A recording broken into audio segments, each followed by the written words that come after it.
Hello friends, welcome to favourite channel the Studious. मैं अंकित आपका स्वागत करता हूं। आज हम लोग बात करने वाले हैं about the fourth step in journey to success, और वो स्टेप है पुटिंग नॉलेज टू एक्शन। बिना टाइम वेस्ट किए चलिए शुरू करते हैं।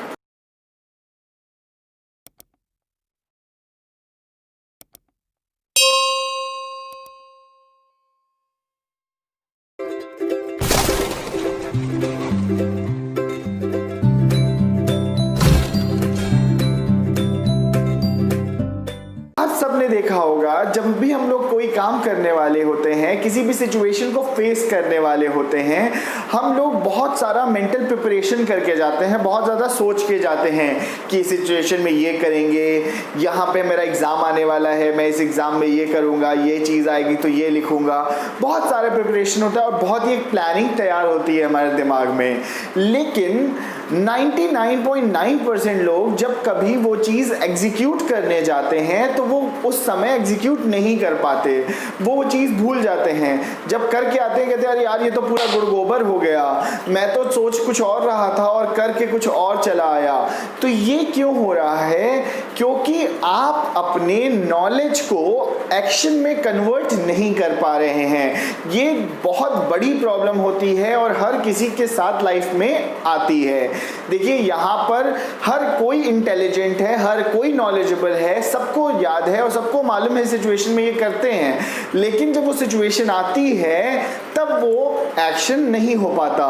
अब इसी को करना आपको सीखना है और आज वीडियो में हम इसके बारे में बात करने वाले हैं। चलिए अब बात कर लेते हैं ये होता क्यों है। ये इसलिए होता है क्योंकि हमारे अंदर कंटेंट सेंसिटिविटी की कमी है। कंटेंट सेंसिटिविटी क्या होता है? हम सोच के तो बहुत कुछ रखते हैं लेकिन उस काम को हम लोग एग्जीक्यूट नहीं करा पा रहे। तो इसको ठीक करना बहुत ज़रूरी है और इसको ठीक किया जा सकता है। आपको मालूम है, आपके ऋग्वेदा में, आपको मैं बहुत दूर कहीं नहीं लेके जाऊं, आपके एंशिएंट जो वेदास हैं उसी के अंदर सारी नॉलेज भरी हुई है। इसीलिए हम लोग कहते हैं कि जो वेदास हैं वो स्टोर हाउस हैं सारी नॉलेज का। आपको मालूम है, आपके ऋग्वेदा में लिखा हुआ है कि आप अपनी कंटेंट सेंसिटिविटी को कैसे बढ़ा सकते हैं। जानना चाहते हैं आप? आई होप आप लोग जानना चाहते होंगे। चलिए मैं आपको बताता हूँ।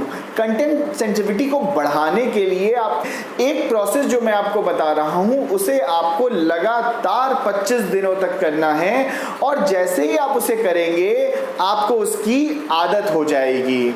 आपको मालूम है ये प्रोसेस क्या है? इसको बोलते हैं इंट्रोस्पेक्शन, आत्म मंथन, आत्मचिंतन।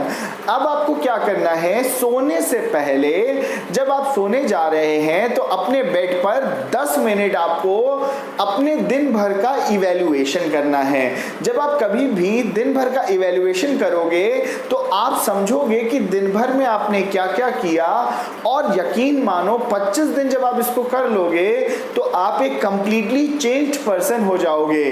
क्यों? क्योंकि आप अपने आप से ज्यादा किसी और से सीख नहीं सकते। ये बहुत इंपॉर्टेंट चीज याद रखिए। You learn by yourself rather than others. Teachers आपको बहुत कुछ पढ़ा देंगे, मोटिवेशनल स्पीकर्स आपको बहुत कुछ बता देंगे, लेकिन करेंगे आप वही जो आप खुद से सीखेंगे। तो ये बहुत इंपॉर्टेंट चीज़ है। जब कभी आप रात में सोने जाएं, अपनी बेड पे 5-10 मिनट समय अपने आप को दीजिए, लेटे रहिए, बैठे रहिए और सोचिए दिन भर में आपने क्या किया और उसको इवैल्यूएट करिए। इसी को कहते हैं इंट्रोस्पेक्शन। जब आप इवैल्यूएट करोगे तो दिन भर में की गई घटनाएं आपको याद आएंगी। सपोज दिन में सुबह सुबह आप जब अपने टॉयलेट पे गए तो आपने देखा कि टैप खुला हुआ था। टैप खुला हुआ था, आप चिल्लाना चालू कर दिए, यार तमीज नहीं है, टैप खोल देते हैं, इतना पानी बह जाएगा, तमीज नाम की चीज नहीं है, सब काम क्या मैं ही करूं। और उसके चक्कर में कम से कम आधा घंटा आपने आर्ग्यूमेंट किया और चीजें आपकी बहुत ज्यादा ऑफ ट्रैक चली गई, दिन भर का मूड आपका स्पॉइल हो गया। तो ये जब आपने किया और आप जब इसके बारे में सोच रहे हैं तो आपको पता चलेगा कि क्या वो टैप केवल क्लोज कर देने से आधा घंटे का आर्गुमेंट बच सकता था कि नहीं बच सकता था। आपके दिन भर का मूड जो स्पॉइल हो जाता है वो बच सकता था कि नहीं बच सकता था। अब आप सोचोगे कि यार मैं अगर बोलूंगा नहीं तो ये लोग सीखेंगे कैसे, इनको कैसे सिखाऊं। अरे भाई, इनको सिखाने के चक्कर में अपनी लाइफ हेल मत करो ना। इन्हें सीखना होगा तो सीखेंगे, हो सकता है पूरी लाइफ ना सीखें। इनको सिखाते सिखाते हम लोग तो चल जाएंगे। हम लोग तो ऊपर पहुंच गए, ये लोग सीखे ना सीखे कोई मतलब ही नहीं हुआ। तो इसीलिए हमें आर्गुमेंट से बचना चाहिए। जब हम इसके बारे में सोचेंगे तो हमें मालूम चलेगा कि हाँ, हमने कहाँ गलती की और हमें इसको कैसे ठीक करना चाहिए। फिर आप ऑफिस चले गए, दिन भर के ऑफिस में काम करने के बाद शाम को जब आप घर आए, आपने चेंज किया, आपकी मदर ने आपको कॉफ़ी दी। जब आपको कॉफ़ी दी, आपने कॉफ़ी पी ली, आपने कभी आज तक अपनी मदर को थैंक्स किया? कभी नहीं किया। क्यों? क्योंकि आपको लगता है वो तो उनका डेली वर्क है, अरे उनका रूटीन वर्क है, इसमें थैंक यू क्या बोलना।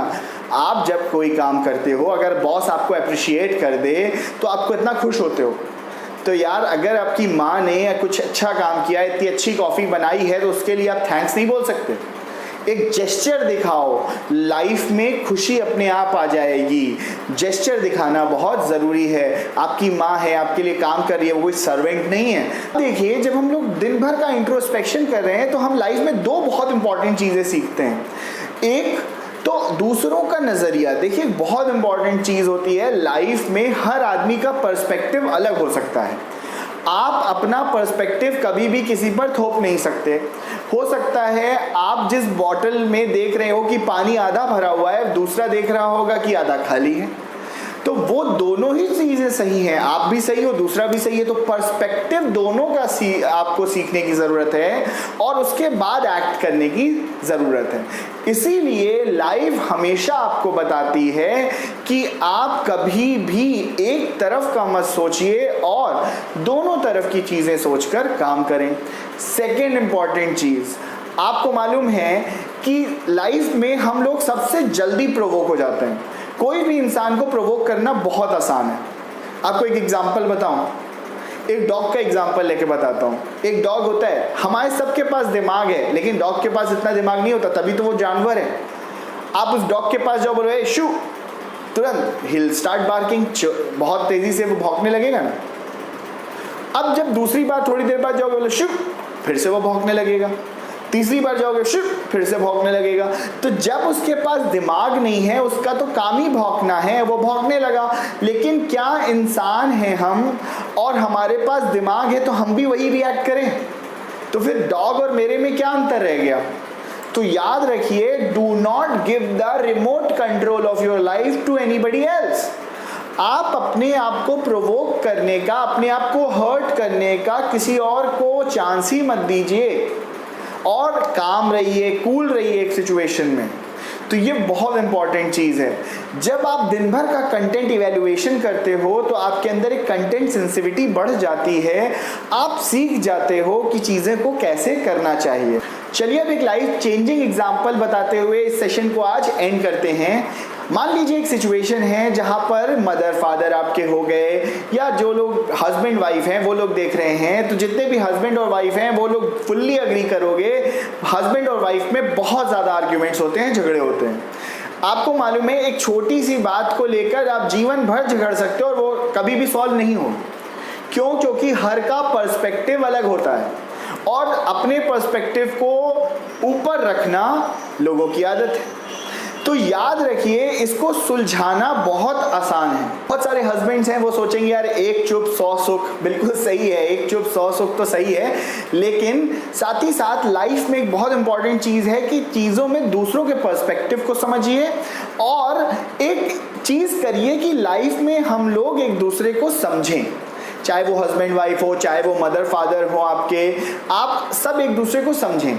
इसके लिए आपको क्या करना है, आपको एक पिगी बैंक रखना है अपने घर में। अब पिगी बैंक में जो कंट्रीब्यूशन डालना है वो आपको अपने घर में अपनी फाइनेंशियल कंडीशन के हिसाब से डिपेंड करता है। 100 रुपीज़, 200 रुपीज़, 1000, 2000, जो आप चाहें, वो आपकी फाइनेंशियल कंडीशन पे डिपेंड करता है। अब आप क्या करिए, आप चाहे हस्बैंड वाइफ हो, आप चाहे मदर फादर, किसी के साथ भी हो, आप एक पेन और कॉपी ले लीजिए और 10 things that I want from you, मतलब 10 चीजें जो वो आपसे चाहते हैं और आप उनसे चाहते हैं, दोनों एक दूसरे के साथ पेन डाउन कर लीजिए।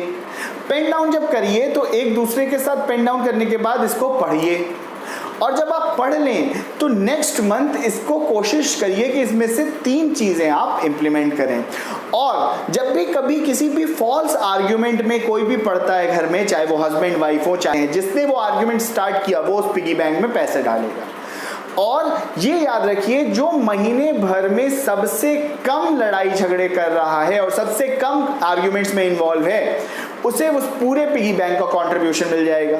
कुछ दिन तो आपको लगेगा यार 100 रुपये ही तो जा रहे हैं, 200 रुपये ही तो जा रहे हैं, लेकिन याद रखिए जिस दिन उसने पार्टी मना ली उस पैसे से, आप अगले महीने कम कर दोगे वो चीज़। धीरे धीरे चीज़ें सुधर जाएंगी और चीज़ें ट्रैक पर आएंगी।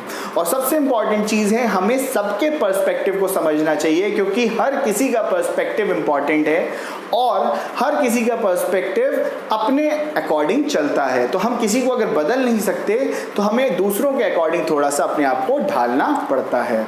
आई होप आज का सेशन आपको अच्छा लगा। सेशन अच्छा लगा तो जल्दी से लाइक बटन को प्रेस कर दीजिए, साथ ही साथ बेल नोटिफिकेशन दबाना ना भूलें, जिससे लेटेस्ट सारे नोटिफिकेशन मिल जाए। चैनल सब्सक्राइब तो कर ही चुके होंगे तो जल्दी से इसको शेयर कर दीजिए और कमेंट करके भी बता सकते हैं आप कि वीडियो कैसा लगा। Thank you and have a nice day. अपना ख्याल रखें और अपने देश का भी। जय हिंद।